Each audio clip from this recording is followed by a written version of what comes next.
Welcome to the top 3 most disappointing games of 2016. 2016 had its amazing share of games, and if you want to check some of those games out, I did a video on the top 5 games of 2016. The link is in the description for those if you want to check it out. But with the amount of amazing games, there's always going to be awful, poorly developed pieces of garbage that people pass off for games for quick dollars. But I'm done prefacing this video, and let's go right into number 3. Number 3 on this list is Tom Clancy's The Division, released on March 8th, 2016, published by Ubisoft and developed by... There are way too many developers to name, go Google it yourself, I'm a lazy piece of shit, I'm not gonna name them all. But this game, even though some people may like it, in general was just so disappointing. Ubisoft focused on multiplayer, but somehow still messed it up. Servers were obnoxiously laggy, especially when the game first came out. Multiplayer servers at some point had you waiting for hours just to play the online aspect of the game.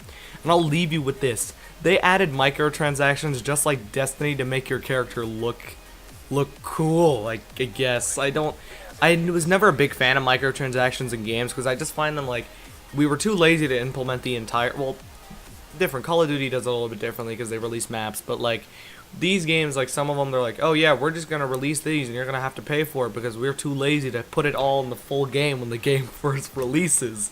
So yeah, that's why The Division takes the number 3 spot, and mostly because the multiplayer was just awful. So that's our number 3 spot. Right on to number 2.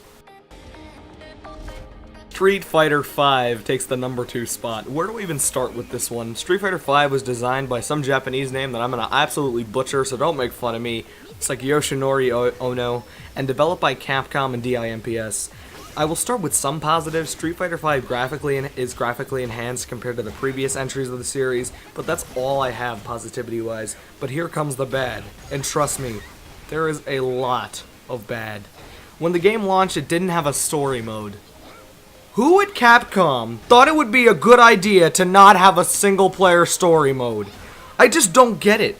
Gameplay is very lackluster and unenjoyable. It came to the point where the Capcom CEO, and I quote, he said this: Street Fighter V was lacking in content and needed more polish. Why would you release the game if the CEO of Capcom, the lead developers of this game, thought it was not ready for sale? Why would you sell it? Why? It makes no sense. Did you just want to make deadlines with a PS4 release date? I just don't get it. And then it came to the point where they had to release patches and updates to make up for all this lost content that people wanted in this game. They just took a good thing and shat all over it. It was awful. They messed up. It's just bad. But nothing rivals the number 1 spot. Let's go right into number 1. The number 1 spot goes to Mighty Number 9, this heap of shit they called a game. It was awful. This was supposed to be a spiritual successor to a beloved series murdered by Capcom. It was a spiritual successor to Mega Man. Even though this game tried hard, it was the biggest failure known to gaming history at this point. Gameplay-wise, it did not even come close to what Mega Man was. Instead of putting up some semi-entertaining story, they just focused on combo racking and building up your score. That's not the point of Mega Man. You're supposed to have a nice, not 100% story driven like an RPG or anything, but just a really nice a small story driven game to help you entertain and to keep you entertained, keep you engrossed in the game, and then push you towards that final goal of defeating that villain.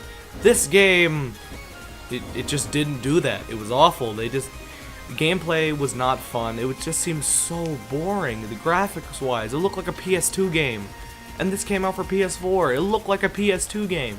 Even the assets, I didn't get this footage, obviously. I found this is some just work in progress footage from when the game was coming out, but like, if you look at these characters, these are as similar to Mega Man's design as you can get without ripping him straightly from Capcom's assets. It makes no sense whatsoever how this game just messed up so badly. It was just so awful. But that takes the number 1 spot, and this has been the top most disappointing games of 2016, and I'll see you guys in the next one.